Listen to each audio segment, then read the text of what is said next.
everyone, it's Wingspan TT, and it is time for Duels of the Planeswalkers 2013. I wish I could be saying it's 2014 time, but unfortunately I do not have any kind of demo build of 2014, at least not yet. We may have to wait until E3 or some later time for that. And here I just want to go back to some footage of some pretty cool games I played. I think I previewed 2 of these matches out of the set of 4 that I played against Matthias and someone whose name starts with D.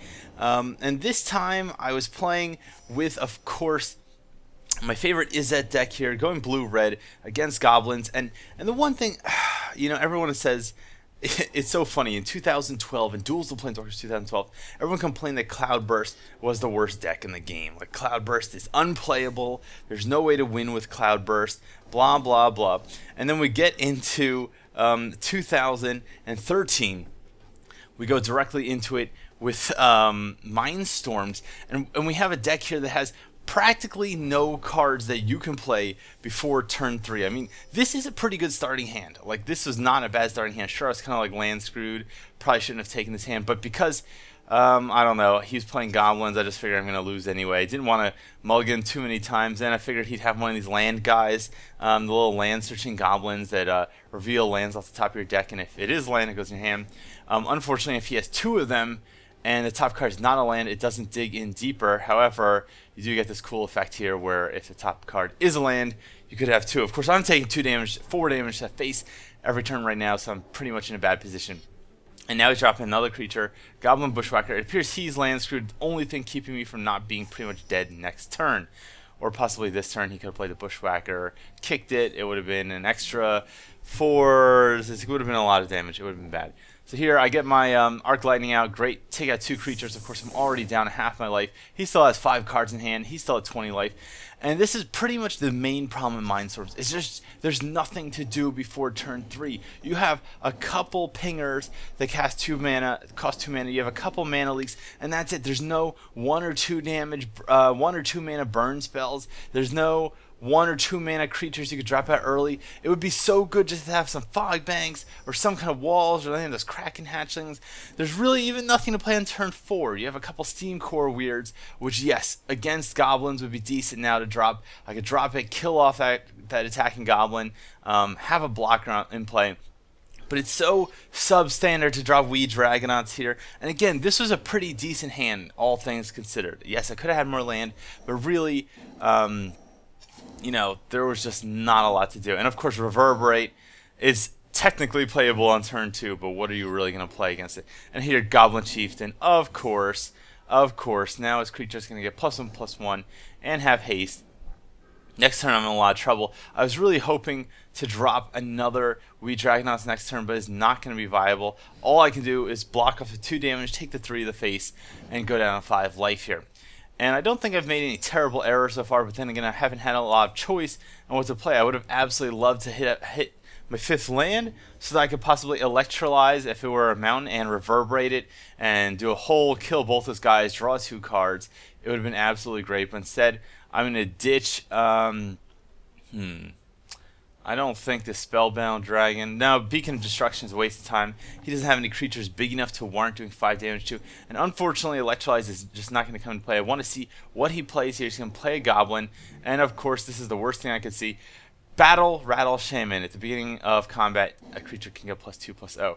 And the fact that I am losing to a deck that has Battle Rattle Shaman in it, which is unarguably a terrible card, like it's 4 mana for this effect, is just so indicative of how badly put together Mindstorms is. Like, where are the shocks? Where are the I don't know, other 2 mana leaks in this deck? Why are there not 4 of them?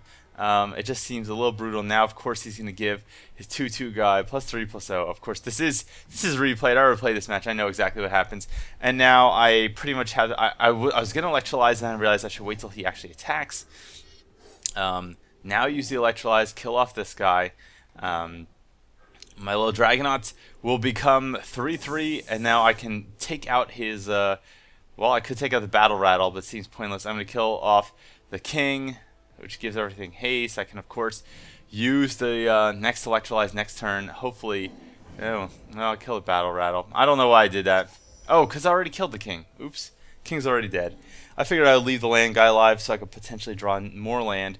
And here I could cast the Dragonauts, I could cast the Dragon, I could leave mana open for Electrolyze with the double Reverberate. There's a lot of options here. Pretty much all of them are mediocre, but I think just playing the Dragonauts, if he plays a spell, I don't know. Doesn't really matter. Doesn't really matter. And you're going to find out why it doesn't matter in a second. And here I was just so ready. I'm like, come on, play your creature, play some spell. And he's like, all right, I'm going to shock. He's going to kill my blockers. I'm like, nope, he's going to shock me to the face. All right. Double shock to the face. And I can't say now that I'm shocked to see the shocks coming in for the face. But just for lulz, I'm going to reverberate it, make my guys 3/3s, and be like, you know, you're going to kill me? Well, neener, neener, neener. Going to take out your Goblin. That is it. That's the end of the game. So Mindstorms, I like this deck, but still, when I hear it's just so ironic to think about going back, people complaining that Cloudburst was so bad. It was not that bad. It's just that some of the decks in 2012 were so overpowered, like Benighted, like the Realms of Illusion or whatever it was called, that just seemed like Cloudburst was bad. But if I could have had Cloudburst in 2013, I think I could have had a legitimate shot there. And now I'm going to be going into Rogues Gallery against Damien, and guess what deck Damien is playing? He's playing Goblins. Now, Rogues Gallery is another deck that people always complain about being underpowered. And my deck guide that I put together in Top 10 Tactics, in retrospect, I realized that it was kind of a little high in the mana curve. And I should probably go back and edit it. But I've edited it in game. I've included a lot of creatures that are, I would consider to be bad. Pretty much these vanilla creatures, the 3/2 and 2/2 guys that, oh god damn it, Warrant Instigator, so overpowered. Why is that in this game? But I do have Agony Warp, which is absolutely great, especially against Goblins. And I have a really good starting hand against Goblins. I got Agony Warp here, so I can kill off the Warrant Instigator and weaken the other dude and be like, hey, look, it's kind of cool, Agony Warp, because it's kind of like you kill one of them, you put them in physical agony, right? And you weaken the other one, you give it a -3/-0. You're putting in like emotional agony, all right? So it's kind of like, hey man, one of your friends died and the other one's going to be mourning for his pal. Yeah, he's so sad, he's a -2/1. Now I got Barony Vampire here. Again, not a great card. It's a 3/2 for 3, very vanilla, super boring. But at least it's a creature on the board, and that's another problem. That's one of the other problems. It's shared between Mindstorms and Rogues Gallery. There's not a lot of great cards to play early in the game, so you're forced to either play terrible cards or not play them at all. And don't get me wrong, there's lots of good cards in Rogues Gallery that cost more mana, but they cost more mana. Barony Vampire here, looking sexy, pretty sexy for a creature that's absolutely worthless. And Goblin Goon. 6/6, it's got haste, thanks to that little lord. And I'm just going to take it to the face. I feel like a lot of players wouldn't take it to the face. But as long as I have my 3/2 creature, he's not going to attack with his 1/1, he's not going to attack with his chieftain. So I'm going to leave him. But what he doesn't know is Baron is spiteful. Baron is spiteful because someone tried to sleep with his daughter, Hannah of the Weatherlight. And he's just going to rip them to shreds. He's got to choose one of these creatures to return to his hand, one of them sacrifice. I am absolutely glad either way it goes. He returns the 6/6 to his hand, fine. He returns and he kills the 2/2, the chieftain, fine. If I were him, I would sack the 6/6. That's exactly what he does. And now he's put back in a lot of tempo. Now I'm at 13 life, he's at 20, but I'm now in my like power zone of cards that I can play, cards that I actually want to play. His cards he's playing from now on are just cards he's replaying from previously. Fine, he gets the chieftain back out. He's not going to swing into this. I wouldn't. Alright, and he lets me go. And every turn the Goblins doesn't attack is bad news for Goblins. And now here comes Grim, Corpseborn, fucking zombie legend warrior. Jesus Christ, this guy is cool. 5 mana, comes into play tapped. You think that's garbage. He doesn't untap ever. The only way you can untap him is by feeding him corpses. And the only, really, I should have attacked there. I really should have attacked. And every time you feed him corpse, he gets +1/+1. Whenever he attacks, you get to feed him one of your opponent's corpses, and then he gets a +1/+1 counter. So let's see what Damien's going to do. Damien is going to Gem Palm Incinerator my guy, which is stupid. I don't know why he would do that. So instead, I'm going to sacrifice him and untap Grim. I don't think he has read Grim Corpseborn, nor knows that I can sacrifice any creature I want at any time. He wants to force me to untap Grim. Okay. Not really such a bad deal, but I have Flight of Fancy here. Give Grim flying, draw 2 cards. I don't really see any drawback. Hopefully I'll draw into a creature I could play to untap Grim-Grin, say that 10 times fast. And I do draw some creatures. Alright, pretty cool. Now, the other thing with Grim-Grin is that when you attack, you get to kill any creature of your choice that your opponent owns. Well, hello, Goblin Chieftain. I believe you're going to the graveyard. Grim-Grin is going to like McDonald's because ba-da-ba-ba-ba. He's loving it. Every time you kill a creature, he eats it. Then I get to drop another 2/2 on the board. Have the option to feed him to Grim-Grin and draw a card. So yeah, Damien is in a world of hurt now. Unless he has a shock and a Goblin Grenade, willing to throw them both at Grim-Grin. He's in a lot of trouble, and those 1/1 guys are not going to help him right now. Filling the board with tokens, not so cool.